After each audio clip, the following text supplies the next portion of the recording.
রাতে আমাদের এখানে কি করছো? পেছনে থেকে আকস্মিক অচেনা গম্ভীর কণ্ঠ শুনে সন্ধ্যা ভড়কে গেল। সে আর পা বাড়াতে পারল না।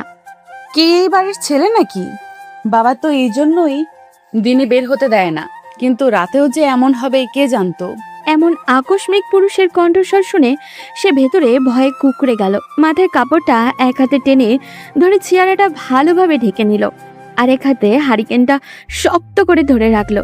যদিও পূর্ণিমার হালকা আলো আছে, কিন্তু তবুও মা জোর করে হারিকেনটা ধরিয়ে দিয়েছে। পূর্ণিমার চাঁদের হালকা আলোতে হ্যারিকেন নিয়ে একটি মেয়েলে অবয়ব, চাদর দিয়ে মুখটা ঢাকা। মহিব দুপা এগিয়ে গেল। এমন নিশ্চুপ নির্বাক ভঙ্গিমা সে সহ্য করতে পারে না।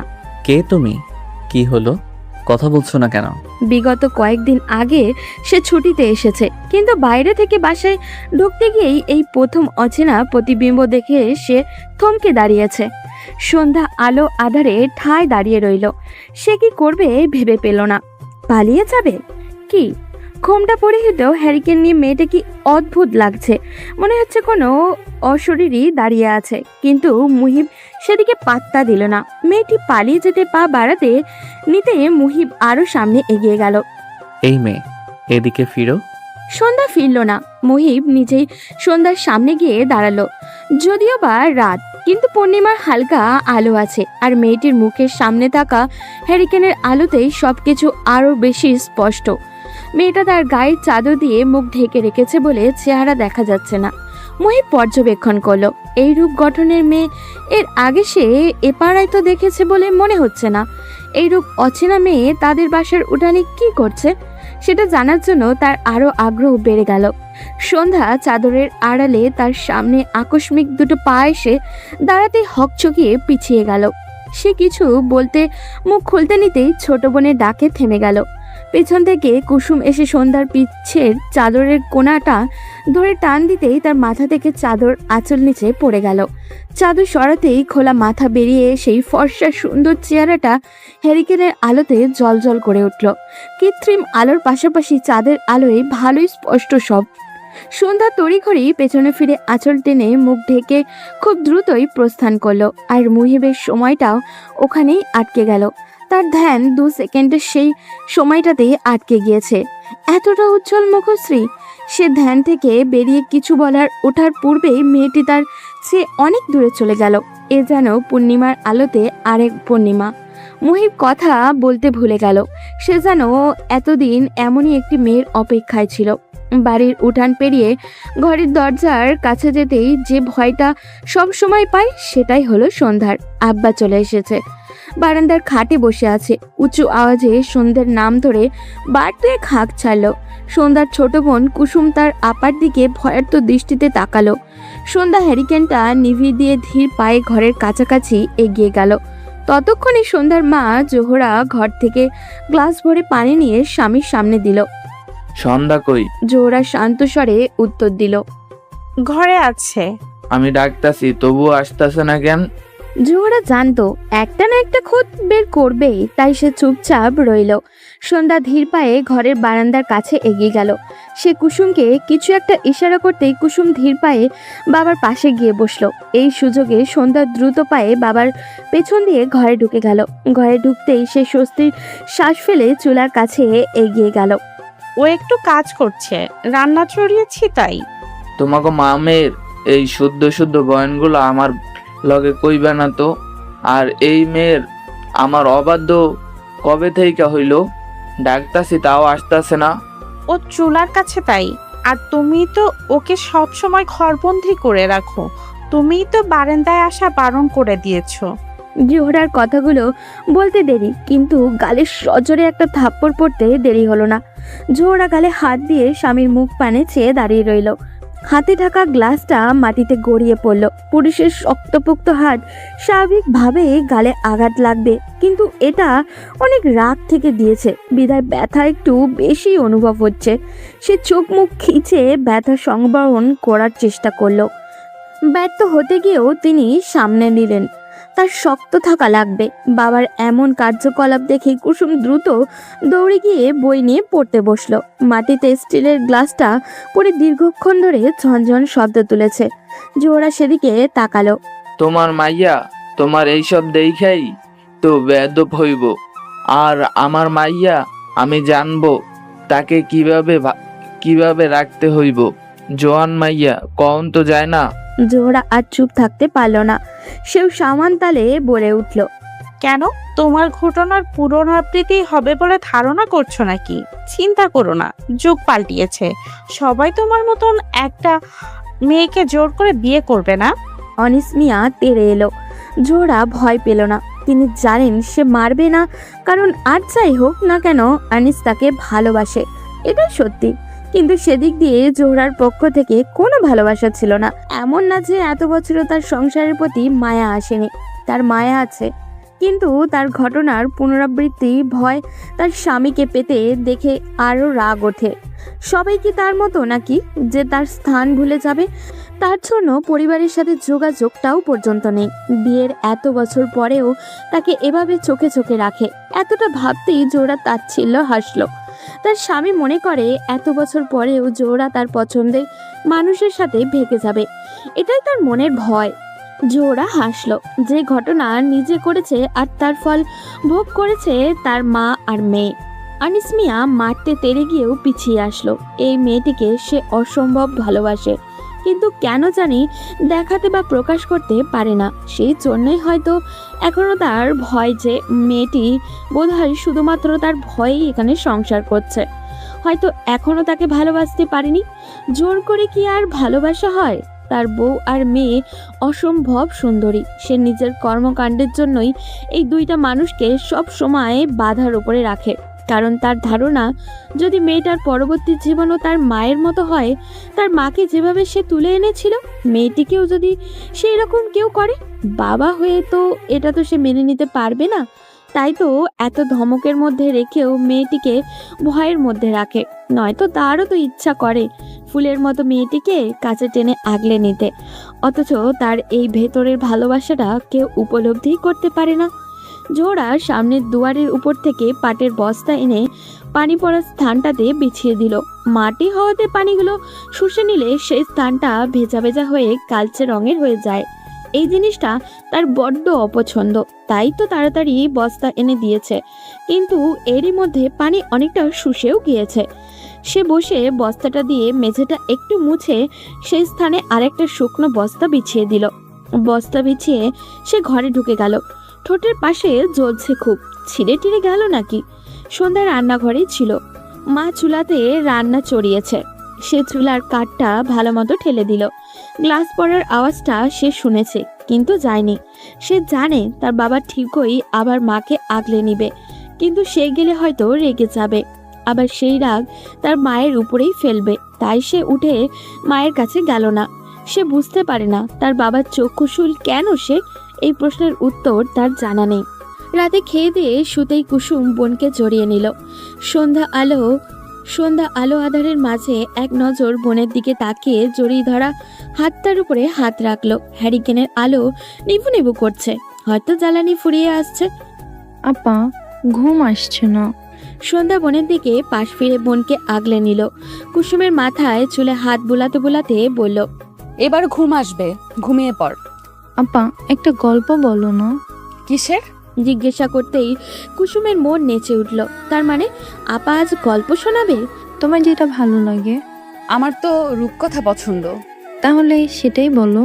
বলেই কুসুম ফিরল বোনের দিকে। সন্ধ্যা রূপকথার সাগরে হারিয়ে গেল। তারও ইচ্ছা করে রূপকথার রাজকন্যাদের মতো করে মুক্ত পাখির মতো বিচরণ করতে।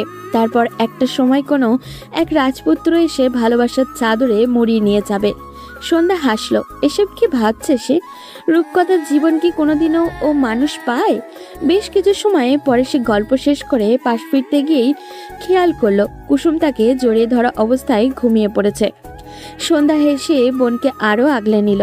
পাশ ফিরে হ্যারিকেন বন্ধ করতে নিতেই অনুধাবন করলো তাদের বাড়ির পেছনে কেউ হয়তো হাঁটছে। সন্ধ্যার মনে মনে আওড়ালো, এত রাতে পেছনে মানুষ? সে পাত্তা দিল না। বাড়ির আশেপাশে ইদানিং মানুষের আনাগোনা বেড়েছে, কি জানি হয়তো শীতের রাত, তাই চোরের উপদ্রব বেড়েছে। সন্ধ্যা কুসুমকে ডিঙিয়ে হ্যারিকেন নিভিয়ে বোনকে জড়িয়ে ধরে শুয়ে পড়ল। রাত গভীর থেকে গভীরতর হচ্ছে, কিন্তু তার চোখে ঘুম ধরা দিচ্ছে না। চারিদিক থেকে নীরব রাতের ঝিঝি পোকার ডাক ভেসে আসছে। তার ইচ্ছে করলো এক দৌড়ে বাইরে গিয়ে এই নিশ্চুপ পরিবেশটা উপলব্ধি করতে। তার মাঝে মাঝে ইচ্ছে হয় মুক্ত পাখির মতো অন্যদের মতো করে বাইরে বিচরণ করতে, কিন্তু বাবার কড়া নিষেধ, সে পেরে ওঠে না। মাঝে মাঝে বনের উছিলায় বের হওয়া হয়। এই তো যেমন আজকে রাতেও সে বের হয়েছে। কুসুমের জন্য সে নিজেও একটু খোলা বাতাস গায়ে লাগাতে পেরেছে। হোক না রাত, তবুও তো সুন্দর অনুভূতি তো পেল। এসব ভাবতেই সেই কণ্ঠস্বরটা কথা মনে পড়ে গেল। এই প্রথম কোনো পুরুষের কাছাকাছি অবস্থান করেছিল সে। মুহিব নড়ে চড়ে বেশ কিছুক্ষণ ঘুমানোর চেষ্টা করলো, কিন্তু ঘুম যেন আজ তার সাথে আড়ি করেছে। বারবার চোখ বন্ধ করতে নিতেই চোখের সামনে ভেসে উঠেছে সেই হ্যারিকেনের হলদে আলোয় জল করা চেহারাটা। মুহিব শোয়া থেকে উঠে বসলো। সে উঠে মাথা চেপে ধরলো। না, চোখের সামনে থেকে যেন সেই চেহারাটা সরছেই না। আরও একবার মেয়েটিকে দেখতে পেল শাস্তি দেওয়ার দরকার, যে তার ঘুম হারাম করার জন্য। মুহিব হাসলো। আচ্ছা, তখন মেয়েটা জবাবে কি দেবে?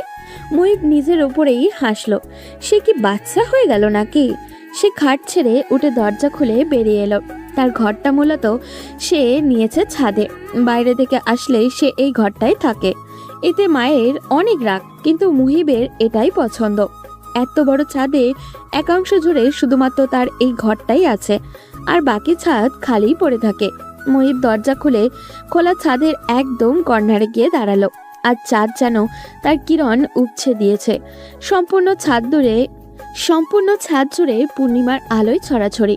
বোঝাই যাচ্ছে রাত বেশ গভীর, চারিদিকে নিস্তব্ধতায় ঘেরা। আর গ্রামের তো মানুষ এমনিতেই খুব তাড়াতাড়ি ঘুমিয়ে যায়। চারপাশ থেকে জোনাকি দেখা যাচ্ছে। আলো আধারের মাঝে জোনাকিগুলো দেখতে বেশ মনোমুগ্ধকর লাগছে। মুহিব আকাশের দিকে তাকালো। দুই একটা ফানুস এখনো চোখে পড়ল। আজ বৌদ্ধ পূর্ণিমা, তাই সন্ধ্যা থেকে আকাশটা আলাদা সৌন্দর্যে ভরপুর ছিল। মুহিব ছাদের একদম শেষাংশে গিয়ে দাঁড়ালো। পরিবেশটা কুয়াশা তার চাদরে মুড়িয়ে দিয়েছে। চারিদিকে দেখে মনে হচ্ছে কোনো ভুতুরে পরিবেশ। মুহিব ট্রাউজারের পকেটে হাত পুরে সামনের দিকে দৃষ্টি দিল। তার ঠান্ডা অনুভব হলো, কিন্তু রুমে যেতে ইচ্ছা করলো না। চারপাশে নজর দিল। যেদিকেই তাকাচ্ছে ওই মেয়েটির চেহারাটা ভাসছে। মুহিব হাসলো। সে কি প্রেমে টেমে পড়লো নাকি? আশ্চর্য, তার মতো একটা ছেলে এই গ্রামেরই মেয়ের প্রেমে পড়েছে। তার সেই এতদিনের কাঙ্ক্ষিত মানুষটি যে তার পাশেই লুকিয়ে আছে, সে সেটা উপলব্ধিই করতে পারেনি। মুহিব হাসলো। আকাশের অর্ধ চাঁদের দিকে দৃষ্টি দিয়ে বুলি আওড়ালো। মেয়ে, তোমাকে তো আমার করে নিবই। শাস্তির জন্য তৈরি থেকো।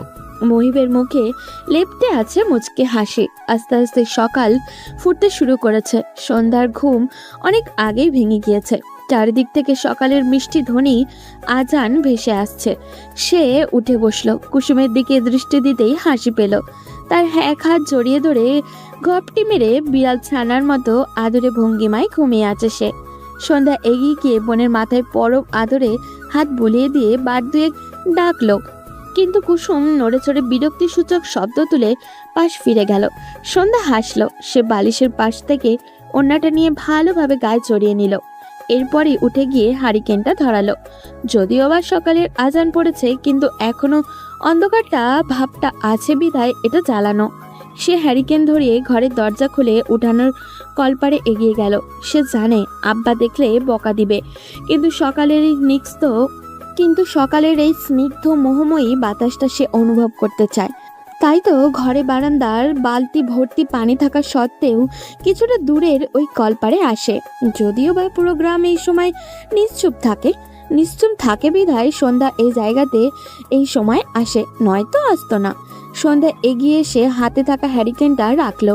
এরপর কল থেকে সতেজ ঠান্ডা পানি দিয়ে অজু করে নিল। চারিদিক থেকে তখনও অনেক মসজিদ থেকে আজানের শব্দ কানে আসছে। সে অজু করে ঘরে ফিরেই নামাজ আদায় করে নিল। এরপর আবারও সেই একই জায়গায় গিয়ে দাঁড়ালো। এই কলপারের পাশে আর কোনো বাড়ি নেই। এর পাশে কতগুলো গাছ সারি সারি দিয়ে আছে। এরপরেই বিলের শুরু।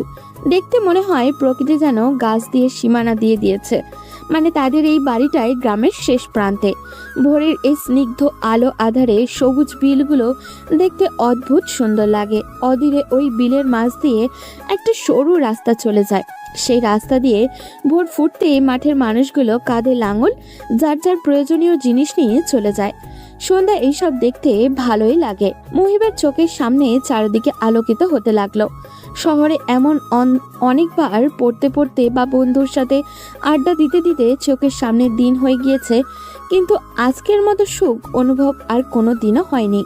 মুহিব লম্বা শ্বাস ফেলে জ্যাকেট নিয়ে নেমে পড়ল। এরপরেই ঘরের দরজা খুলে বেরিয়ে গেল। আজ সে নিজের গ্রাম দেখবে। ছোট থেকেই শহরে পড়াশোনার জন্য থাকা বলে কোনো সময় এইভাবে নিজের গ্রামের সৌন্দর্য দেখা হয়নি। মুহিব বিলের মাঝে সরু রাস্তা দিয়ে হাঁটতে লাগলো। চারিদিকে সবুজ, কুয়াশার চাদর মুড়ে রেখেছে পুরো গ্রামটা। সে চারিদিকে তাকালো। আজ মনে হচ্ছে তার গ্রামের চেয়ে সুন্দর আর কোনো জায়গায় নেই। সন্ধ্যা বিলের পাশে চাদর ভালো মতো গায়ে জড়িয়ে দাঁড়িয়ে রইল। হালকা শীত অনুভূতি হচ্ছে, কিন্তু তার ঘরে যেতে ইচ্ছেই করছে না। কেননা এখন ঘরে গেলেই সারা দিনের জন্য আর বেরোনো যাবে না। তাই সন্ধ্যা এই মুহূর্তটা বাদ দিতে চায় না। শীতের সকাল তার ভারী প্রিয়। সে খালি পায়ে বিলের ধারে নেমে গেল। নেমে খালি পায়ে ঘাসের উপরে পাগুলো নাড়াচাড়া করতে লাগলো। ঘাসের উপরে জমে থাকা ক্ষুদ্র ক্ষুদ্র শিশির কণাগুলো পায়ে লাগলে বেশ লাগে। তার খুশি খুশি অনুভূতি হয়। মুহিব আশেপাশে গ্রামের সৌন্দর্যে আটকে গিয়েছে। চোখ ফেরাতেই দেখতে পেল সেই কাঙ্ক্ষিত মুখটি চাদর মুড়িয়ে দাঁড়িয়ে আছে। এ যেন প্রকৃতির মাঝে আর এক সৌন্দর্য। মুহিব উৎফুল্ল হয়ে উঠল। আজকে সকালটি এত সুন্দর। মুহিবের খুশি যেন উপচে পড়ছে। সে এগিয়ে যেতে নিলেই মেয়েটি খেয়াল করলো, হুড়মুড়িয়ে মাথাটা চাদর দিয়ে ঢেকে ফেললো। এরপর তড়িঘড়ি করে বিস্তীর্ণ উঠোনটা ডিঙিয়ে দোচালা ঘরটাতে ঢুকে গেল। মুহিব অদূরে থাকতে টেক্কা দিয়ে উঠতে পারল না, কিন্তু খুশি হলো। যাক, মেয়েটির ঘর তো তাদেরই পাশে। সে আর এগিয়ে গেল না। অদূর থেকে এই ঘরের দরজার দিকে তাকিয়ে বুলি আওড়ালো।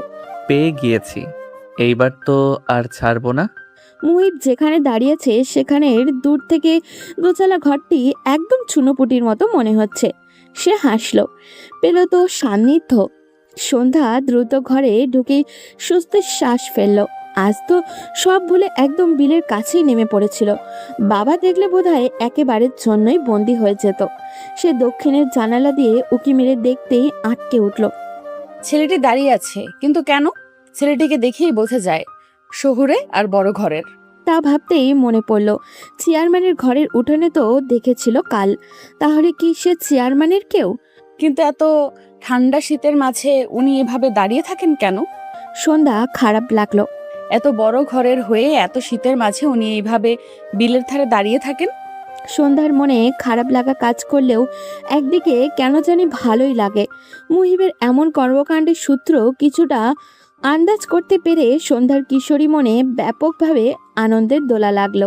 এভাবে বেশ কয়েকদিন কেটে গিয়েছে। মুহিব এখন প্রতিদিন নিয়ম করে ভোরে বিলের ধারে দাঁড়িয়ে থাকে। মুহিবের মা বেজায় রাগ করেন। তিনি বারবার বলেন ঠান্ডার ভেতরে এভাবে প্রকৃতি দেখতে না যেতে, কিন্তু মুহিব মানে না। এটা এখন তার রুটিন হয়েই দাঁড়িয়েছে। প্রতিদিনকার মতোই মুহিব আজ আর বিলের ধারে দাঁড়ায়নি। মেয়েটা ইদানিং বের হয় না তেমন। মুহিব বুঝতে পারে না মেয়েটার বের না হওয়ার কারণ কি। সে নিজে মুহিব কিছু একটা ভেবে আজ একটু আড়ালের জায়গায় দাঁড়িয়েছে। মুহিবের ধারণা অনুযায়ী সন্ধ্যা আজ উঠানে এসেছে। সে উঠান পেরিয়ে বিলের ধারে এসে দাঁড়ালো। একটু উকি দিয়ে দেখলো, না, আজ আসেনি। সন্ধ্যার মন খারাপ হলো, কিন্তু তার তো খুশি হওয়ার কথা। মুহিব ধান ক্ষেতের মাঝখানে থেকে বেরিয়ে আগের জায়গা হিসেবে সরু রাস্তাটিতে উঠে এলো। তা দেখেই সন্ধ্যা আটকে উঠল। সন্ধ্যার এমন ধরা পড়ার মুখভঙ্গিমা দেখে মুহিব হাসলো। আজ মেয়েটি ফুল হাতা জামার সাথে ওড়না দিয়ে মুখ ঢেকে আছে। কে জানে এই ওড়নার আড়ালে এত সুন্দর একটি চেহারা লুকিয়ে।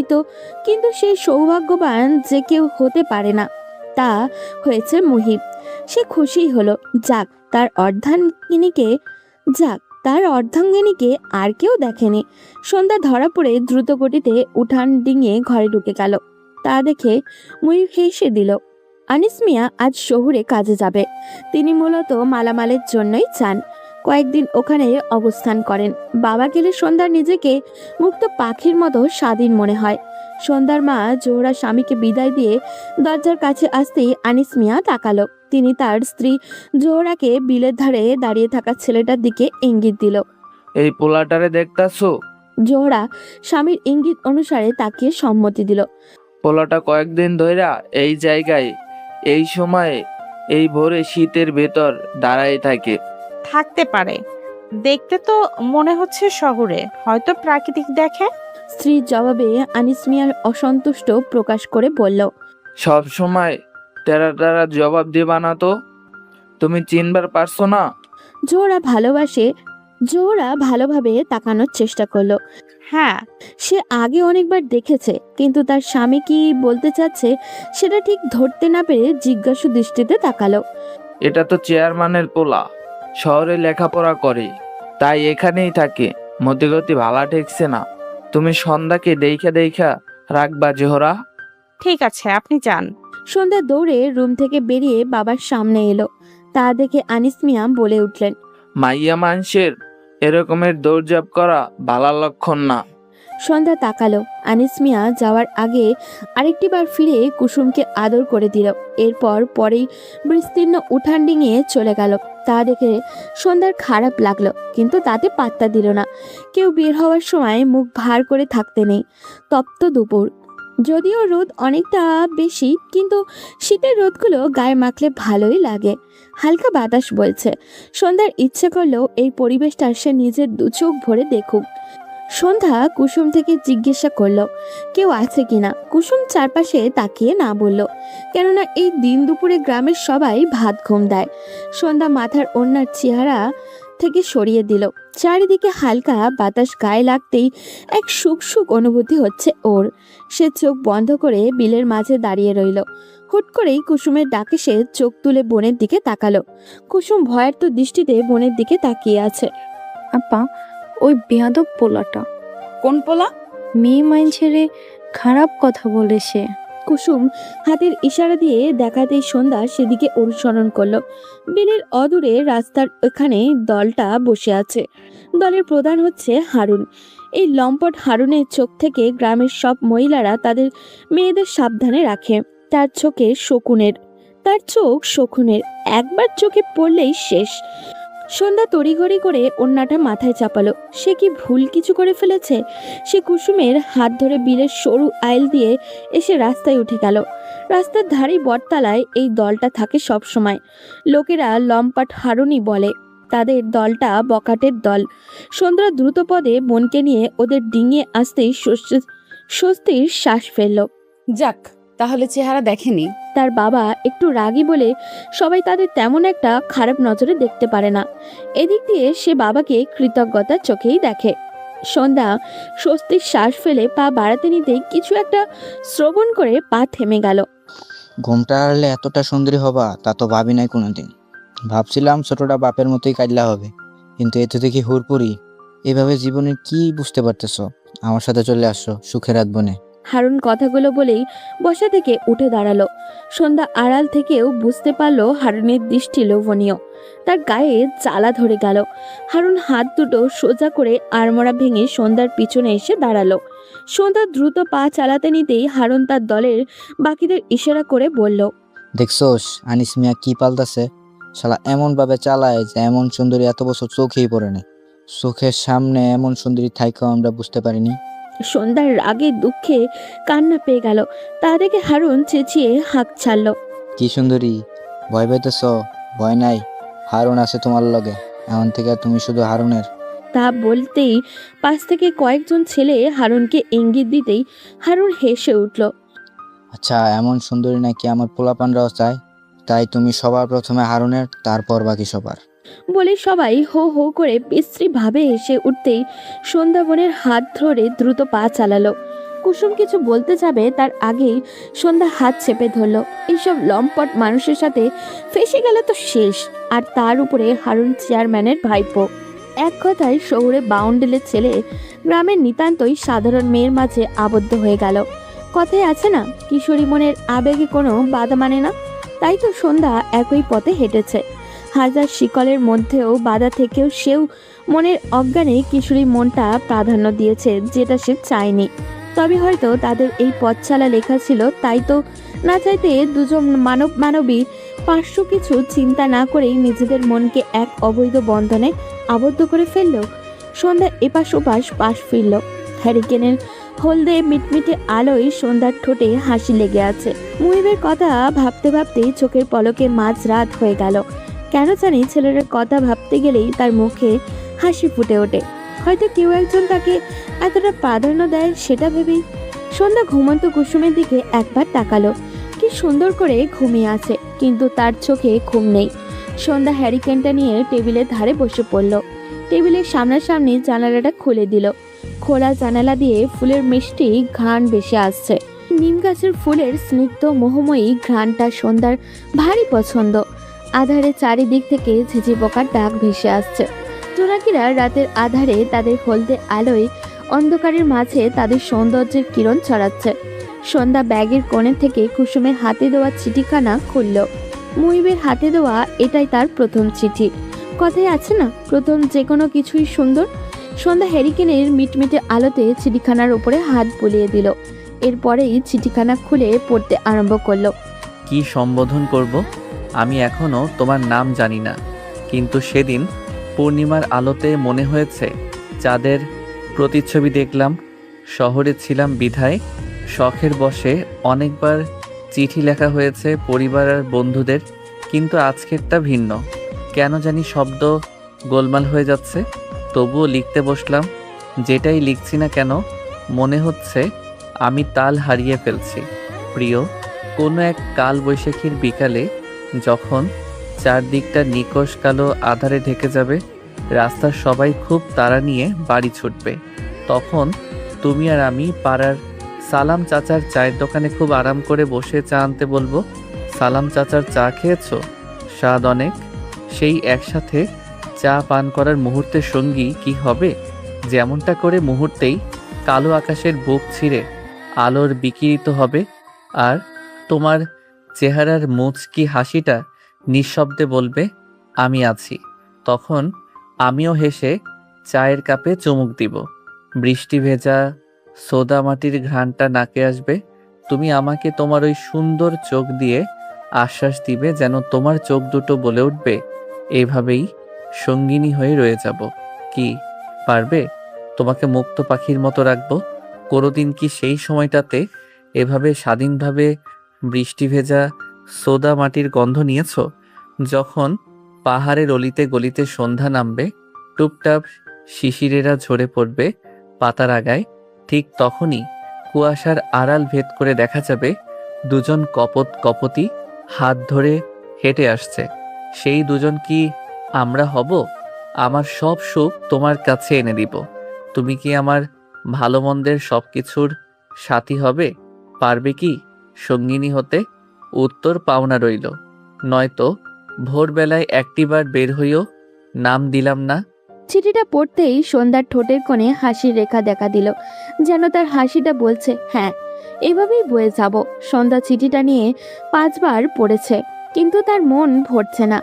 আশ্চর্য, প্রতিটা শব্দই তার কাছে এত আপন মনে হচ্ছে কেন?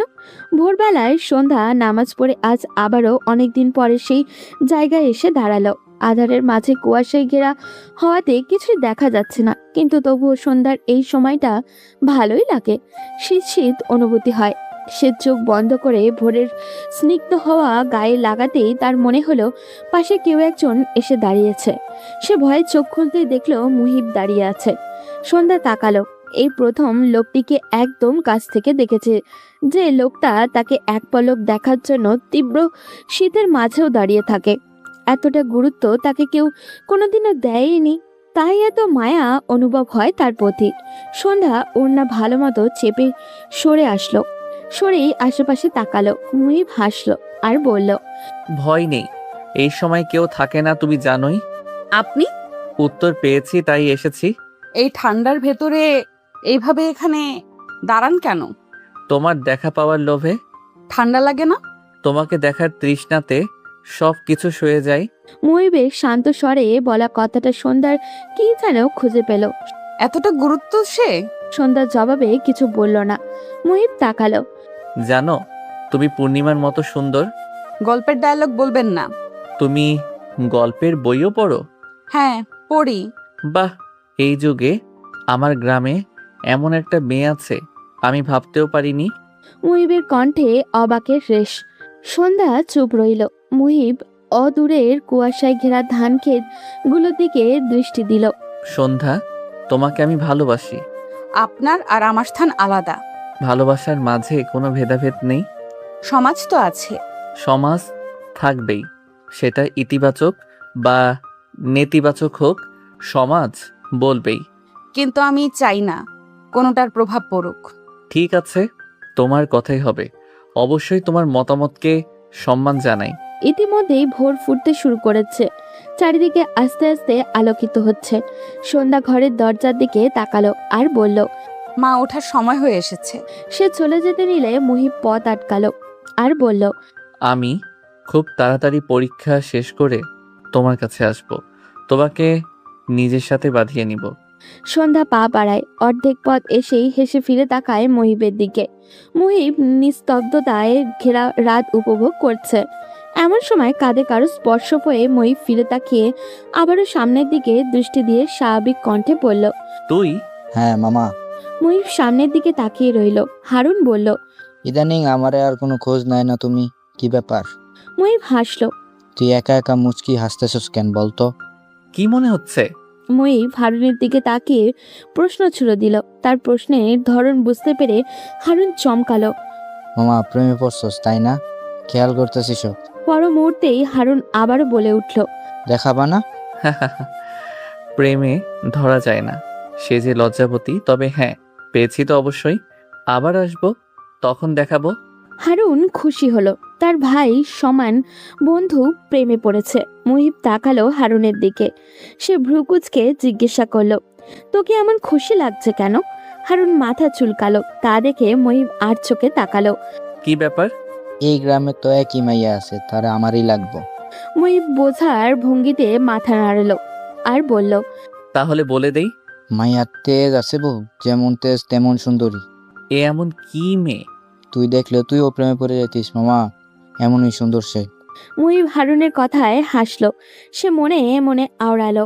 আমি তো শুধু তার মাঝে আবদ্ধ, আর কারোর প্রতি না। হারুন আবার বলল। শালা বাপটা এমন ভাবে পাল্টাছে বোঝায় যায় না, সুন্দরীর লোকে তেজ বাপটা আয়না দিছে। মুহিব হারুনের দিকে তাকালো। সে স্বাভাবিক কণ্ঠে শুধালো। মেয়ে মানুষের তেজ থাকবে স্বাভাবিক, তাই বলে উল্টাপাল্টা কিছু করবি না। রাজি না হলে নেই, সবার একটা মত থাকে। মুহিবের কথায় হারুন হাসলো। রাজি না হইলে নেই, এটা তো হইব না, রাজি হইতেই হইব, যেই করেই হোক। তুই দেখলে বুঝতি। আমার দেখার সময় নেই, পরের বার আসলেই তোকে চাচাকে বলে বিয়ের ব্যবস্থা করব। তারপরই তুই ঠিক হবি। হিমছড়ি আর শিউলির পাতায় জমেছে কত নতুন প্রেমের গল্প। চেয়ে দেখো ভোরের আকাশে কুয়াশা মিশেছে অল্প স্বল্প। সন্ধ্যা মুহিবের পেছনে এসে দাঁড়িয়েছে। মুহিব বুকে দুহাত গুজে সামনের দিকে দৃষ্টি দিয়ে কবিতা আওড়াচ্ছে। সন্ধ্যা বেশ কিছুক্ষণ চুপ রইল। সেও সামনে তাকিয়ে মুহিবের উদ্দেশ্যে শুধালো। কি ব্যাপার, মন মরা লাগছে আপনাকে? হয়তো। সন্ধ্যা মুহিবের দিক থেকে দৃষ্টি সরিয়ে নিল। সে সামনের দিকে তাকিয়ে শুধালো। কারণটা কি জানতে পারি? মুহিব তাকালো সন্ধ্যার দিকে। তাতে সন্ধ্যা আরেকটু সরে দাঁড়ালো। মুহিব তার উদ্দেশ্যে বলল। এই ধরো, তুমি কারণ। সন্ধ্যা ভরকে গিয়ে বলল। মানে আমি আবার কি করলাম? সন্ধ্যার ভরকানো দেখে মুহিব হাসলো আর বলল। ভয় নেই, গুরুতর অপরাধ নয় যে ফাঁসি হবে। সে না হোক, কিন্তু অপরাধী তো অপরাধের কারণটা জানতেই পারে। সব অপরাধ তো আর জেনে শুনে হয় না। মুহিবের কথা সন্ধ্যা বুঝতে না পেরে নিশ্চুপ রইল। তাতে মুহিব হাসলো। সে আচমকা সন্ধ্যার কাছাকাছি এসে দাঁড়াতেই সন্ধ্যা কয়েক পা পিছু সরে গেল। মুহিব এগিয়ে সন্ধ্যার দিকে তাকিয়ে নিঃশ্বাসগ্রস্ত কণ্ঠে বলল। মেয়ে, তোমার তো শাস্তি প্রাপ্য। কেন বলুন তো? আমার ঘুম কেড়ে নিয়েছো তাই। এটা আবার অপরাধ নাকি? হ্যাঁ, আমার জন্য অপরাধ। আচ্ছা, শাস্তিটা কি? যাবজ্জীবন এবং সশ্রম কারাদণ্ড দিব। জেলার আপনি? হ্যাঁ, সেই দায়িত্ব আমি নিব। মানে মানে আমার সাথে যাবজ্জীবন কারাদণ্ডে থাকতে? সশ্রম। হ্যাঁ, আমাকে ভালোবাসতে হবে। সন্ধ্যা হাসল। সে অদূরে আধারের মাঝে আকাশে অস্পষ্ট চারটার দিকে দৃষ্টি দিল। সে চোখ সরাতেই দেখতে পেল মুহিব হালকা আলোতেও তার দিকে তাকিয়ে আছে। সন্ধ্যা সরে দাঁড়ালো। এইভাবে চেয়ে আছেন কেন? আমার অস্বস্তি হচ্ছে। চোখ সরছে না যে? আমার কি দোষ? আকাশের দিকে চেয়ে দেখুন একবার, চাঁদটা কি সুন্দর। চাঁদই তো দেখছি। কি? একটা শুভ্র নিষ্কলুষ চাঁদ। চাঁদ কি আবার নিষ্কলঙ্ক হয় নাকি? হয় হয়, আমার আকাশে যে চাঁদ বিচরণ করে সে একেবারে নিষ্কলঙ্ক, নিষ্পাপ। সন্ধ্যা তাকালো। যদি সেটি অমাবস্যায় হারিয়ে যায়? মুহিব আবারও হাসলো। হারাতে দিলেই তো, তাকে তো আমি গ্রহণ করে আগলে বুকের মধ্যে সযত্নে রেখে দিব। সন্ধ্যার হুট করে ভীষণ রকম সুখ অনুভব হলো। সে সামনে এগিয়ে শিশির ভেজা ঘাসের উপরে আলতো করে পা রাখলো। তাতে সে উৎফুল্ল হয়ে মুহিবকে ডাকলো। মুহিব এগিয়ে গেল। সেও সন্ধ্যাকে অনুকরণ করে খালি পায়ে শিশির ভেজা ঘাসের উপরে দাঁড়ালো। এক অদ্ভুত শিরশিরে অনুভূতি। সন্ধ্যা এইভাবে দাঁড়িয়ে অদূরে তাকালো। ভোরের আলো ফুটতে শুরু করেছে। ঝিঝি পোকার ডাক থামিয়ে দিয়েছে। সে আনমনা হয়ে গেল।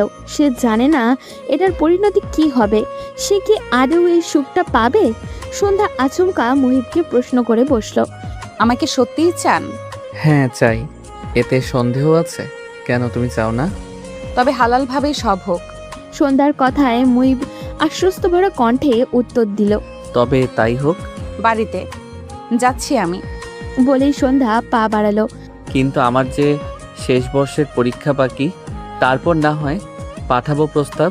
কিন্তু এতদিন সহ্য করব কিভাবে? আর কোনো পথ নেই। আপনি ততদিনে ভালো মতো পরীক্ষা শেষ করেন। ভালো থাকবেন। বিদায়টা এভাবে দিচ্ছ? আমি আজ রাতে চলে যাব। সন্ধ্যা চলে আসতে নিতেই থমকে দাঁড়ালো। মুহিব আজ চলে যাবে। সে কিভাবে থাকবে? সন্ধ্যা নিজেকে শক্ত করলো। কেন? মুহিব আসার আগে তো সে দিব্যি ভালো ছিল। এখনো সেভাবেই থাকবে, কিন্তু থাকবে কিভাবে? মুহিবের মায়াতে সে যে নিজেকে জড়িয়ে ফেলেছে, তাই তো মুহিবের দিকে আর তাকানোর সাহস পাচ্ছে না। যদি কান্না আটকাতে না পারে, সন্ধ্যা পিছু ফিরে তাকালো। মুহিব তার এদিকে জবাবের আশায় তাকিয়ে আছে। সে সামনে ফিরে জবাব দিল। আপনি ভালোভাবে পরীক্ষা দিয়েন, সহি সালামতে ফিরে আসবেন। অপেক্ষায় থাকবো। মুহিবের মন খারাপ হলো। সন্ধ্যা তাকে এভাবে বিদায় দিচ্ছে। সন্ধ্যার হুট করেই কঠিন হওয়াটা মুহিবকে প্যারা দিল। কি হয়েছে মেয়েটার হুট করে? ঠিক আছে, এই পরীক্ষাটা শেষ হোক, তারপর তোমার আমার মিল আর কেউ আটকাতে পারবে না সন্ধ্যা। প্রমিস করলাম। এসেই তোমার বাড়িতে প্রস্তাব দিয়েই নিজের সাথে বেঁধে নিব। সন্ধ্যা চলে যেতে যেতেই মুহিবকে কথাগুলো শুনে কান্নার মাঝেও মুচকি হাসালো। রাতে রওনা দিবে মুহিব। প্রতিবার এভাবে যাওয়ার সময় তার মন ভালো থাকে না, কেননা বহুদিন পরে আবারও বন্ধুদের দেখবে।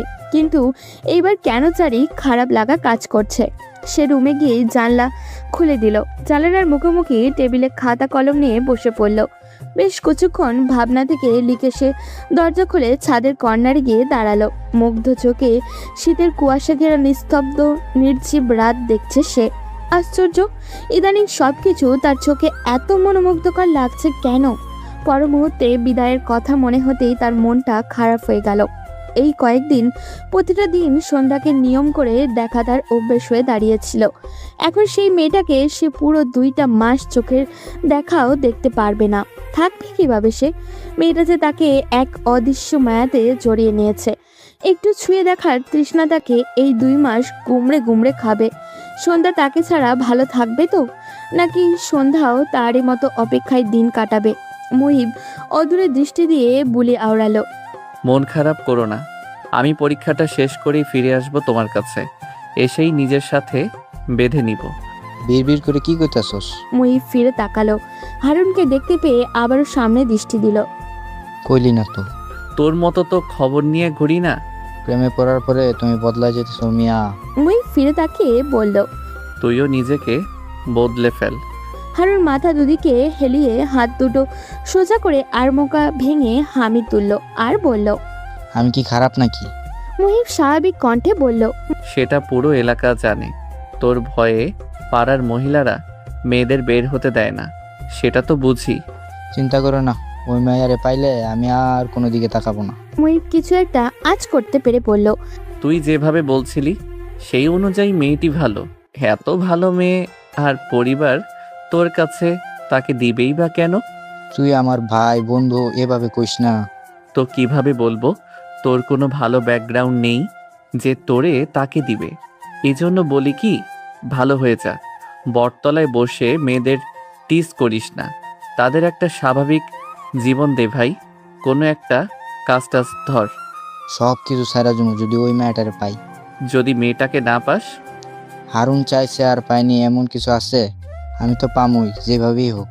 মুহিব কিছু একটা আজ করতে পেরে হারুনকে শাসনের সুরে শুধালো। ভুল ক্রমেও মেয়েটির বিপরীতে গিয়ে কিছু করবি না বলে দিলাম। ঠিক আছে। হারুনের জবাব পেয়েও মুহিব বেশ কিছু সময় তার দিকে তাকিয়ে রইল। ছেলেটির বিশ্বাস নেই যদি সে আর কয়েকদিন থেকে যেতে পারতো এখানে, তাহলে কিছু একটা করে হারুনকে সংশোধন করা যেত। কিন্তু এখন তো থাকা সম্ভব না, তার যে ফাইনাল পরীক্ষা। সাইলা বেগম আর ছেলের পছন্দ মতো সব রান্না করেছে। ছেলে এতদিন কাছে ছিল, তার মন শান্ত ছিল, আবার এতগুলো দিন বাইরে থাকবে। মুহিব খেয়ে মায়ের আঁচলে হাত মুখ মুছে উঠে দাঁড়ালো। তা দেখে সাইলা বেগম হাসলেন। ছেলেটার আর এই স্বভাবটা গেল না। এত বকাঝকা করেন, তাও ছেলে খেয়ে হাত মুখ মুছবে মায়ের আঁচলে। বাসের টিকিট কয়টা নিয়েছিস বাবা? এই তো এখনই রওনা দিব। বাবা কই? রুমে আছে। মুহিব মায়ের কথা শুনে সিঁড়ি বেয়ে রুমের উদ্দেশ্যে রওনা দিল। আগে রুম থেকে সব ব্যাগপত্র নিয়ে আসা যাক, তারপর না হয় বাবাকে বলবে। মুহিব রুম থেকে বেরোনোর সময় বইয়ের মাঝ থেকে চিঠিটা নিয়ে পকেটে গুজে নিল। হারুনও হাতে হাতে মুহিবের ব্যাগটা নিয়ে নেমে এলো। সাইলা বেগম দুজনকে ধরে ব্যাগ নামাতে দেখে বললেন, এত কষ্ট করে বইগুলো শুধু শুধু আনতে গেলি, পড়া তো হয়নি। মুহিব ব্যাগের দিকে তাকালো। আসলেই এইবার তো ভুলেও বই খোলা হয়নি। হারুন চাচির দিকে তাকালো। চাচি, অন্যের পোলার বই আনছে, সেটার বোঝাটা বহন করতেছে, তাও সহ্য হচ্ছে না। মুহিব বাদ সাধলো। মা তো মাই হয়, সন্তানের এইসব বোঝা তাদের জন্য অনেক কিছু। হারুন শুধালো। হ্যাঁ, মা তো মাই হয়। আর তার অন্যমনস্কতা দেখে সাইলা বেগম এগিয়ে গিয়ে প্লেটে খাবার বাড়তে বাড়তে ডাকলেন, এই আয়, খেয়ে নিবি। সারাদিন শুধু বাইরে টোটো করিস। হারুন লোভনীয় খাবার দেখে তাড়াতাড়ি খেতে বসে গেল। মা, আমি একটু আসছি। বলেই মুহিব ব্যাগপত্র রেখে বেরিয়ে গেল। সাহেলা বেগম পিছু ডাকতে গিয়েও ডাকলো না। হয়তো কোনো বন্ধুকে বিদায় জানাতে যাচ্ছে। সন্ধ্যার রাতে ঘুম আসছে না। সে ছটপট করে উঠে বসে পড়ল। কি আশ্চর্য, আগে সে শোবার সাথে সাথেই ঘুমিয়ে পড়তো, ইদানিং একদমই আসছে না ঘুম। মুহিবের মতো তারও ওই একই রোগে ধরল নাকি? সন্ধ্যা হাসলো। না, এই রোগে শান্তি আছে, খুব শান্তি আছে। নিজেকে সুখী সুখী মনে হয়। সে হ্যারিকেন নিভাতে গিয়েও মনে হলো তাদের ঘরের আশেপাশে কেউ হাঁটছে। সে পাত্তা দিল না, কিন্তু পর মুহূর্তে কে যেন ভেবে শোয়া থেকে উঠে পড়ল। হ্যারিকেনের নিভু নিভু আলোতে জানলার ধারে এগিয়ে গেল। জানলা খুলতেই দমকা হাওয়া এসে গায়ে অদ্ভুত শিহরণ বয়ে গেল। তার ভাবনায় সত্যি হলো, মুহিব এসেছে। সন্ধ্যা জানালা খুলতেই মুহিবের চড়া হাসি চোখে পড়ল। সন্ধ্যা সতর্ক চোখে মায়ের রুমের দিকে একবার পিছু ফিরে তাকালো।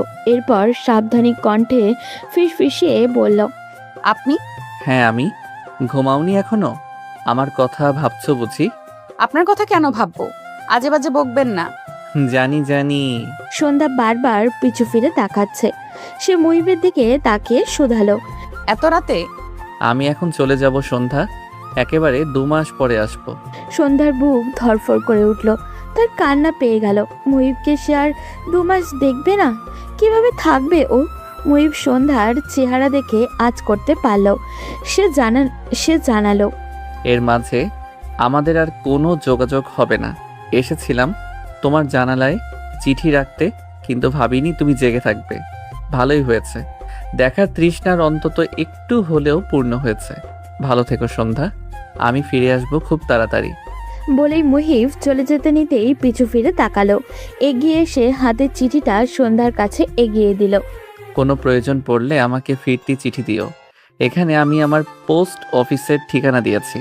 আর মাঝে মাঝে ডাক পিয়ন এলে এগিয়ে যেও।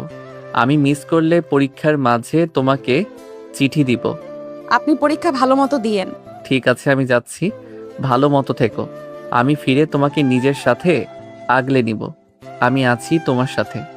সন্ধ্যার চোখ টলমল করে উঠল। মনে হচ্ছে পলক ফেললেই জল গড়িয়ে পড়বে। মুহিব পিছু ফিরতেই সন্ধ্যা পলক ফেলতেই টুপ করে জল গড়িয়ে পড়ল। মুহিব এসে সযত্নে তা মুছে দিল। আমি আছি তো। এভাবে বিদায় দিও না প্লিজ। আমি যে ভালো থাকতে পারবো না। হাসো। সন্ধ্যা হেসে হাত নাড়াতেই মুহিব পিছু ফিরে এগিয়ে গেল। অর্ধেক গিয়েও সন্ধ্যা বুঝতে পারল মুহিব সন্ধ্যার দিকেই তাকিয়ে রয়েছে। রাতের আধার মেখে প্রেমিক পুরুষের চলে যাওয়ার পথে তাকিয়ে থাকে সন্ধ্যা। বড্ড শীত করে ওঠে তার। হুট করে ভিতরে কাঁপন শুরু হয়। উষ্ণতার অভাবে মন কুকড়ে ওঠে যেন। এমন শীতকাল পেরিয়ে আবার 2 মাস পরে বসন্ত আসবে নিশ্চয়ই। তখনই হয়তো আবারও সেই পুরুষের সাথে দেখা পাবে। বেশ কিছুক্ষণ পরে মুহিব ফিরে এসে বাবার কক্ষে গেল। বাবা কিছু একটা লিখছেন। মুহিব ডাক দিল, বাবা, আসতে পারি? আজগর শেখ ফিরে তাকালেন। হ্যাঁ, আসো। মুহিব বাবাকে বলে বিদায় জানিয়ে রুম থেকে বেরোবে তার আগেই আজগর শেখের ডাকে থেমে গেল। দাঁড়াও একটু, আমি দিয়ে আসবো তোমাকে। মুহিব মন মুহূর্তের মধ্যেই খুশিতে ছেয়ে গেল। এতবার আসা যাওয়াতে এই প্রথম বোধহয় বাবা তাকে স্টেশনে দিতে যাবেন, তাও বা নিজ দেখে। এটা তার বিশ্বাসযোগ্য হচ্ছে না। বাবা নামক মানুষটা সবসময় কাজের মধ্যে ডুবে থাকেন। সেই নিয়ে মুহিবের কোনো খারাপ লাগা বা অভিযোগ ছিল না, কিন্তু আজ নিজে থেকে বাবা তাকে স্টেশনে দিয়ে আসবেন সেটা সে ভাবতে পারছে না। মুহিব মায়ের দিকে এগিয়ে গেল। সাহেলা বেগম আঁচলে মুখ ঢাকলেন। তা দেখে মুহিব মাকে জড়িয়ে নিল। আহ মা, আমি তো প্রথম যাচ্ছি না। আবার কবে আসবি? এই তো, এই পরীক্ষাটা শেষ হতেই চলে আসব। মুহিবের কথার মাঝে হারুন বাদ সাধল। চাচি, কইতে হইব না। এবার মুহিব কর আগেই আমি চলে আসবো আর আপনার সঙ্গী আনবো। সাহেলা বেগম কিছু বুঝতে উঠতে পারলেন না। তার আগেই মুহিব হারুনের পিঠে চাপড় মেরে দিল। সে মাকে বিদায় জানিয়ে তড়িঘড়ি করে গাড়ির দিকে এগিয়ে গেল। আজগর শেখ ছেলের মুখের দিকে তাকালেন। তিনি স্ত্রীকে বলে গাড়িতে উঠে গেলেন। স্বামী ছেলেকে বিদায় দিতে যাচ্ছে তা দেখে সাহেলা বেগমের মন খুব খুশি হলো। ছেলেটা তেমনভাবে বাবার সান্নিধ্য কোনোদিন পায়নি। আজ আর হারুন যাবে না, কেননা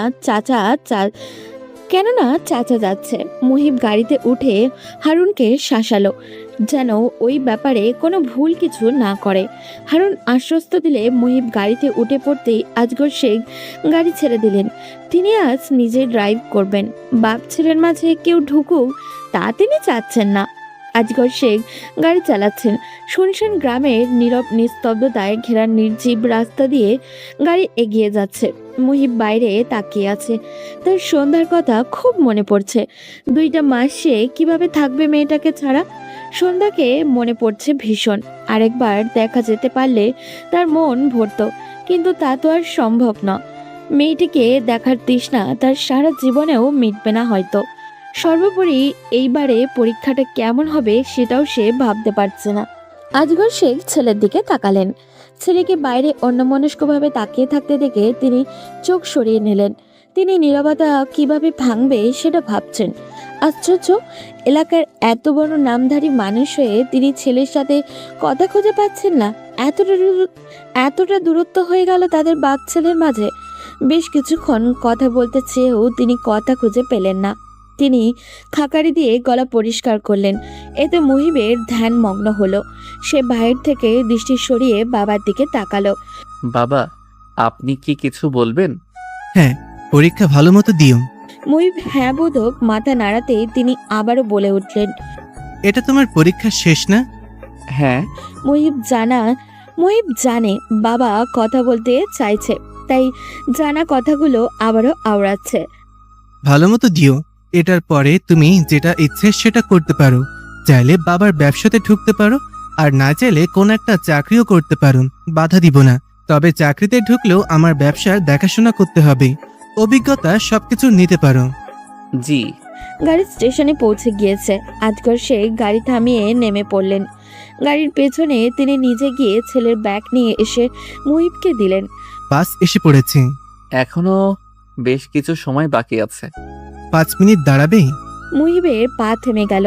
সে আবারও পিছু ফিরে বাবার কাছে এগিয়ে গেল। আজগর শেখ ইতস্তত বোধ করলেন, কিন্তু ছেলেটাকে যে তিনি বড্ড ভালোবাসেন, এই ছেলেটার কষ্ট তিনি সহ্য করতে পারবেন না। মুহিব বাবার ইতস্তত ধরতে পারল না। সে শান্ত কণ্ঠে শুধালো, বাবা বলো, নির্দ্বিধায় বলো।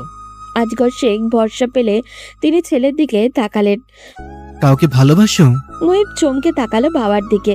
ছেলের চমকানো দেখে আজগর শেখ নিজেকে নরম করে হাসার চেষ্টা করলেন। তখন হারুনের বলা কথার অর্থ আমি বুঝেছি, তাই বলছি, কাউকে ভালোবাসলে ইতস্তত করিও না, বাবাকে বলিও। এই বাবা সবসময় থাকবে, আমি নিজেই প্রস্তাব নিয়ে যাব। মুহিব যেন ভরসা খুঁজে পেল। সে বাবাকে জড়িয়ে ধরল। আজগর শেখ আচমকা ছেলের জড়িয়ে ধরাতে ভড়কে গেলেও নিজেকে ধরাস্ত করে নিজেও জড়িয়ে ধরলেন। তার মনে হচ্ছে এতদিনের বাপ ছেলের দূরত্ব ঘুচবে। বাস ছেড়ে দেবে। আজগর শেখ মুহিবকে তুললেন। তোমার থেকে 5 মিনিট নিয়ে 10 মিনিট কাটিয়ে দিয়েছি। মুহিব হাসলো আর বলল, এই 10 মিনিট আমার কাছে অনেক কিছু। ঠিক আছে, এইবার যাও, পরীক্ষাটা ভালো মতন দিয়ে ফিরে আসো। হ্যাঁ বাবা, আমি ফিরে এসে আপনাকে বলবো। ঠিক আছে, ভরসা করো বাবাকে, আমি আছি সব সময়, কিন্তু পরীক্ষাটা একদম নিশ্চিন্তে দিবে। মুহিবকে হেসে বাচ্চাদের মতো করে দুদিকে মাথা দোলালো। তার আর কিচ্ছু চাওয়ার নেই। সে বাসে উঠে গেল। জানলার পাশে বসতেই আজগর শেখ এগিয়ে হাত নেড়ে ছেলেকে বিদায় জানালেন। এক মনে খুশি লাগলো যে ছেলেকে সে ভরসা দিতে পেরেছে। সে যে চায় না তার ছেলের পরিণতি তারই মতো কষ্টদায়ক হোক, যেটা রেস তার এখনো রয়ে গেছে। এখনো গুমড়ে গুমড়ে খায় সে। ভোরের আজান পড়তেই সন্ধ্যার ঘুম ভেঙে গেল। ঘুম ঘুম চোখে সে নিজেকে খোলা জানালার ধারে আবিষ্কার করলো। মুহিবের কথা ভাবতে গিয়ে কোন সময় চোখ লেগে এসেছে সে সেটা টের পায়নি। সন্ধ্যা হ্যারিকেনের দিকে তাকালো। হ্যারিকেন একদমই নিবু নিবু অবস্থায়, যেন সে দায় পড়ে আলো দিচ্ছে। সন্ধ্যা বুঝতে পারল জ্বালানি ফুরিয়ে এসেছে। আসলেই তো সারা রাত ধরে আলো দিচ্ছে। সে উঠে দাঁড়ালো। হ্যারিকেন নিবু নিবু আলোতে ঘরটা ভুতুরে মনে হচ্ছিল। সন্ধ্যা তাড়াতাড়ি জ্বালানি নিয়ে এসে হ্যারিকেন ভালোভাবে আলো চালিয়ে দিল। হ্যারিকেনের আলোর দিকে এক মনস্ক ভাবে তাকিয়ে রইল সন্ধ্যা। তার কেন জানি মনটা ভালো লাগছে না। মায়ের রুম থেকে পায়ের আওয়াজ পেতেই সন্ধ্যার কান খাড়া হয়ে গেল। সে দাঁড়িয়ে পড়ল। মা আসছে, মা এলে বুঝে যাবে সে তেমন একটা ঘুমায়নি। সন্ধ্যা তার হাতে থাকা চিঠিটার দিকে তাকালো। হাতের মুঠোয় রেখে ঘুমিয়ে গিয়েছিল সে, তাই চিঠিটা একদম মুচড়ে গিয়েছে। তার খারাপ লাগলো। মুহিবের দেওয়া স্মৃতিটা সে মুচড়ে ফেলেছে নিজেরই অজান্তে। সন্ধ্যা নিজের ভাবনার উপরে হাসলো। কারোর দেওয়া স্মৃতি কি মুচড়ে ফেলা যায় নাকি? কি অদ্ভুত ভাবনা আসছে তার মাথায়। মায়ের পায়ের আওয়াজ পেয়ে সন্ধ্যা তড়িঘড়ি করে চিঠিটা তার ব্যাগের মাঝে ঢুকিয়ে ফেললো। এরপর উঠে দাঁড়িয়ে মুখ ভালো মতো মুছে নিল। জোহরা রুম থেকে বের হতেই মেয়েকে দাঁড়িয়ে থাকতে দেখে এগিয়ে এলেন। সন্ধ্যা মা? হ্যাঁ মা। জোহরা জহুরি দৃষ্টি ফেললেন মেয়ের দিকে। তা দেখে সন্ধ্যা মাথা নিচু করে দরজায় এগিয়ে যেতেই জোহরা ডাক দিলেন। সন্ধ্যা পিছু ফিরল না। সে ওই অবস্থায় মায়ের জবাব দিল। জি মা, বলো। জোহরা আচমকা সন্ধ্যার সামনে এসে হ্যারিকেন উঁচু করে ধরল। হ্যারিকেন একদম স্পষ্ট তির্যক আলো সন্ধ্যার চেহারায় এসে পড়েছে। ঘুমিয়েছিস ভালো? হ্যাঁ মা। বলেই সন্ধ্যা তড়িঘড়ি করে দরজা খুলে কলপারে এগিয়ে গেল। জোহরা আধারের মাঝে মেয়ের যাওয়ার পানে তাকিয়ে রইল। এরপর সে নিজেও কলপারের দিকে এগিয়ে গেলেন। মা মেয়ে দুজনেই নামাজ আদায় করে জোহরার রুমে চলে গেলেন। ইদানিং তার শরীরটা ভালো লাগছে না। আজ রাতে কেন জানি ঘুম আসেনি।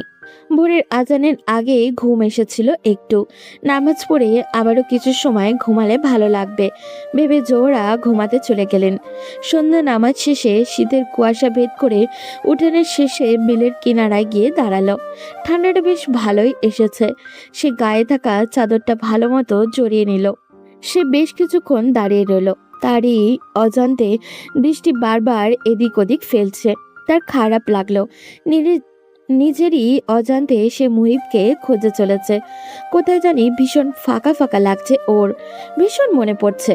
ভোর ফুটতেই শুরু করেছে, দূর দূরান্তে কিছু চোখে দেখা যাচ্ছে না, তার ভালো লাগছে না।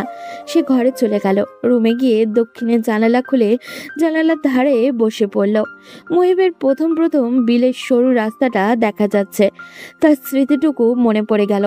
ছেলেটা তীব্র ঠান্ডার ভেতরে তার জন্য দাঁড়িয়ে থাকতো। মুহিবকে মনে পড়ছে ভীষণ। সন্ধ্যার চোখ টলমল করে উঠল, যেন পলক ফেললেই টুপ করে পানিটা ঝরে পড়বে। সন্ধ্যা বাইরে তাকাতে তাকাতেই পরিপূর্ণ ভোর ফুটে গেল। চারিদিকে সকালের আমেজ শুরু হয়ে গিয়েছে। কৃষকরা কুয়াশা ভেদ করে ঝুপ ঝুপ শব্দ তুলে ধানের বোঝা কাঁধে নিয়ে সরু রাস্তা দিয়ে গন্তব্যের দিকে এগিয়ে যাচ্ছে। তারা হেমন্তকে পুরোপুরি বিদায় জানিয়ে শীতকে গ্রহণ করে নিচ্ছে। অন্য সময় সন্ধ্যার এসব ভালো লাগলেও আজ কেন জানি ভালো লাগছে না। কিছু সময় পরেই খোলা মাঠে ছেলেমেয়েরা ঘুরে নিয়ে বের হয়ে পড়বে। এই প্রথম সন্ধ্যা এক বসাতে পুরোটা সময় জানলার বাইরে তাকিয়েছিল। আশ্চর্য তার এভাবে খালি খালি লাগছে কেন। জোরা হাত খোপা করতে করতে রুম থেকে বেরিয়ে এলেন। আজ বেশ বেলা হয়ে গিয়েছে। তিনি মেয়েকে এভাবে জানলা দিয়ে অন্যমনস্কভাবে তাকিয়ে থাকতে দেখে এগিয়ে গেলেন। কাঁধে কারোর হাত পড়তেই সন্ধ্যা তাকালো। মাকে দেখে সে উঠে দাঁড়িয়ে রান্নাঘরের দিকে এগিয়ে গেল। আনিস মিয়া আজ কদিন যাবৎ নেই, তাই আজও জোহরা মেয়েকে কলেজে যেতে তড়িঘড়ি করেন, কিন্তু সন্ধ্যা রাজি হতে চায় না। এমনিতেও মুহিব চলে যাওয়াতে তার মন খারাপ। সন্ধ্যার রাজি না হওয়ার ব্যাপারটা কুসুম মাকে বলতে চাইলে সন্ধ্যা বারণ করে, কারণ এতে মা চিন্তা করবে। জোহরা এসে মেয়েকে কাঁধে হাত রাখে। কি হয়েছে মা? সন্ধ্যা কিছু না বলেই চুপ থাকে। মাকে কি বলবে সে? তার চেয়ে হারুনের ব্যাপারে ভয় জেগেছে। জোহরা মেয়েকে আশ্বস্ত করে বললেন, বাবা আসলে তো আর কলেজে যেতে পারবি না, এই কয়দিন অন্তত যা। তুই তো পড়াশোনা করতে চাস, এমন করার কারণ? তোকে যে আমি যেটা করতে পারিনি সেটা করতে চাই, আমার মতন করে করতে চাই। আর কালকের দিনও যাসনি, ভাবলাম এমনি, কিন্তু আজকেও কি হয়েছে মা আমাকে বল। মায়ের এমন কথায় সন্ধ্যার মনে অনুশোচনা আসলো। মা তার জন্য এত কিছু করে পড়াশোনা করাতে চাচ্ছে, আর সে সেটারই প্রতিদান এভাবে দিচ্ছে। তার এই পড়াশোনার জন্য মা বাবার মাঝে কতটা ভাঙন ধরেছিল সে সেটা তো জানে। হারুনের ভয় সে কি কেন ক্লাস করবে না? হারুন তার কি করতে পারবে? কিছুই না। না, সে মায়ের স্বপ্নগুলো ভঙ্গ করতে পারবে না। সন্ধ্যা তৈরি হয়ে বোনকে নিয়ে বেরিয়ে যায়। কলেজ শেষে ফেরার পথে যে ভয়টা পাচ্ছিল ঠিক সেটাই হলো। আজও ছুটির সময়ে একই সময় হারুনের দলটা আছে। সন্ধ্যা বিলের আইলে থাকাকালীন দূর থেকেই এদিক ওদিক তাকালো। না, আর কোনো দিকে পথ নেই যাওয়ার। এই মৌসুম হওয়াতে বিলগুলো ভেজা কাদা মাটিতে চুপচুপ করে। এখানে মাঝে মাঝে সাপও থাকে। এদিক দিয়ে যাওয়া যাবে না। শুকনো বিল, অর্থাৎ আর কয়েকদিন পর হলেই ঠিক ওই বিলের মাছ দিয়ে হাঁটা যায়, কিন্তু এখন হাঁটা যাবে না। সন্ধ্যা সাহস সঞ্চার করলো। না, সে তার মায়ের মেয়ে, এভাবে ভয় পাচ্ছে। ভয়কে জয় করতে হবে। মা বলেছিল ভয় পেয়ে পিছু হটে গেলে সেটা কোনো সাহসের কাজ নয়। আপা, কি করব? সন্ধ্যা বোনের হাত শক্ত করে ভরসা দিল। সে হাজার উপরে সাহসী দেখালেও তার ভেতরে অনেক ভয় লাগছে, কারণ সে জানে এতগুলো ছেলে তাকে কিছু বলবেই। তার উপরে তাদের চোখে পড়েছে যে। সন্ধ্যা এগিয়ে গেল। কুসুম আপার দিকে ভয়ার্থ দৃষ্টিতে তাকাচ্ছে। সন্ধ্যা বিলের আইল ডিঙিয়ে রাস্তায় রাস্তায় উঠতেই হারুন সহ সবাই হো হো করে হেসে উঠল। আরে সুন্দরী যে, আমরা আসি যেন আসলে। তার মানে তারও কথাগুলো ভাল লাগতাছে। বাপের ডরে এমন ভাইবা ছিল। একজনের এক এক বিশ্রী কথায় সন্ধ্যা অপমানে চোখ মুখ খিচে ফেলল। সে চলে যেতে নিলেও হারুন এসে পথ আটকালো। সে সন্ধ্যার পা থেকে মাথা পর্যন্ত অদ্ভুত দৃষ্টিতে তাকালো। ঘোমটার আড়ালে হারুনের বিশ্রী লোভনীয় দৃষ্টি দেখে ঘৃণায় সন্ধ্যার গা রি রি করে উঠল। হারুন আকস্মিক সন্ধ্যার ঘোমটা ধরে টান দিতেই সন্ধ্যা চমকে তাকালো। হারুনের আকস্মিক কাণ্ডতে সন্ধ্যা হিতাহিত জ্ঞান হারিয়ে ফেলল। সে ঘৃণায় অপমানে বশীভূত হয়ে রাগিনী রূপ ধারণ করে আচমকা থাপ্পড় মেরে দিল। আকস্মিক ঘটনায় সবাই হতবাক। হারুনের বন্ধুরা হাসা বন্ধ করে বসা থেকে দাঁড়িয়ে পড়ল। হারুন গালে হাত দিয়ে তাকিয়ে রইল। তার ঠোঁট কেটে রক্ত পড়ছে। একটা মেয়ে মানুষের হাতে এত শক্তি! জোহরা ভাতের প্লেট দিয়ে সন্ধ্যার ঘরের সামনে দাঁড়িয়ে আছে। সে দুইবার দরজা ধাক্কালো, না, ভেতর থেকে কোনো সাড়া পাওয়া যাচ্ছে না। জোহরা ভাবনায় পড়ে গেল। কলেজ থেকে ফিরে কি হয়েছে মেয়েটার? সে ঘরের বাইরে তাকালো। কুসুমটা কোথাও জানি বেরিয়েছে। এই মেয়েটাকে নিয়েও আর পারা যায় না। স্কুলের পরে এসেই যে বের হয় আর তো পাওয়া যায় না। তাই তো সে আসার সাথে সাথে জোহরা ভাত খেতে দিয়ে দেয়। আজকেও এর ব্যতিক্রম হয়নি। জোহরা ভেবেছিল সন্ধ্যা প্রতিদিনের মতো আস্তে ধীরে গোসল করে খাবে। আজকেও এটাই ভেবে সে নামাজে বসেছিল। জোহরা নামাজ শেষে এসে রান্নায় ঘরে সব একই রকম দেখে সন্ধ্যার রুমের দিকে এগিয়ে গেল। ভাবলো তার সাথে খাবে বলে হয়তো মেয়েটা না খেয়ে অপেক্ষা করছে। সে সন্ধ্যার রুমে যেতে যাবে, বার দুয়েক ডাকলো। মেয়ে সাড়া না পেয়ে তার টনক নড়ল। মেয়েটার শরীর খারাপ হলো নাকি? জোহরা দ্রুত পদে সন্ধ্যার রুমের দিকে এগিয়ে গেল। রুমে ঢুকতেই সন্ধ্যাকে জানালার বাইরে সদূরে বিলের দিকে তাকিয়ে থাকতে দেখে গেল। জোহরা এগিয়ে গেল। এভাবে ডাকছি, সাড়া দিচ্ছিস না কেন? ভাত খাবি না? আমি ভাত বেড়ে দিচ্ছি, খাবি আয়। বলেই জোহরা চলে আসতে নিতেই মেয়েটার সারা শব্দ না পেয়ে আবারও পিছু ফিরল। জোহরা এগিয়ে সন্ধ্যার কাঁধে হাত রাখতেই সন্ধ্যা ফিরে তাকালো। আচমকা জোহরা দূরে সরে গেল। মেয়ের এমন কান্নামাখা ভয় মিশ্রিত চেহারা দেখে থমকে গেল সে। সে দৌড়ে মেয়ের একদম কাছে চলে আসলো। সে উদ্ভ্রান্তের ন্যায় মেয়েকে জিজ্ঞাসা করলো, মা, তোর কি হয়েছে? এমন কেন লাগছে? সন্ধ্যা মায়ের কোমর ছড়িয়ে ধরে ফেলল। তার ভয়ের তো চেহারা দেখে জোহরা মেয়ের দুগালে হাত রাখলো। আদুরে কণ্ঠে বলল, কি হয়েছে মাকে বল। মায়ের ভরসামাখা কণ্ঠে সন্ধ্যা কাপা কণ্ঠে বলল, মা, আমি ভুল করে ফেলেছি। কি করেছিস আর এভাবে হাঁপাচ্ছিস কেন? আমি থাপ্পড় মেরেছি। বলেই সন্ধ্যা নিজের ডান হাতটা সামনে এনে দেখালো। এই হাত দিয়ে। জোহরা মেয়ের কথা বুঝতে পারল না। সে সন্ধ্যার দিকে তাকিয়ে রইল। কি বলছে তার মেয়ে এসব? তার মনে অনেক প্রশ্ন উকি দিচ্ছে। জোহরা নিজেকে শান্ত করলো। আস্তে ধীরে সব জানবে, কিন্তু তার আগেই তার নিজেকে স্বাভাবিক রাখতে হবে। কিন্তু স্বাভাবিক বা কিভাবে থাকবে সে? তার মেয়ে এসব কি বলছে? ততক্ষণে কুসুম রুমের দরজার কাছে এসে দাঁড়ালো। মা, আপা ওই বকাটে হারুনকে থাপ্পড় মেরেছে। জোহরা চমকালো। সে কুসুমের কথা শুনে সন্ধ্যার দিকে তাকালো। এই হারুনকে তো সবাই চিনে। তার ভয়ে পুরো এলাকার মহিলারা তাদের মেয়েদের সাবধানে রাখে। আর তার মেয়ে কিনা সাপের লেজেই পা দিয়েছে। তার আগে সব জানতে হবে। জোহরা নিজেকে শান্ত আর স্বাভাবিক করার চেষ্টা করলো। এমন ভাব করলো যেন সেটা স্বাভাবিক। সে মেয়েদের জিজ্ঞাসা করলেন, মাকে খুলে বল সব। কুসুম এসে শুরু থেকে শেষ পর্যন্ত সব বলতেই জোহরা থমকে দাঁড়ালো। মেয়েদের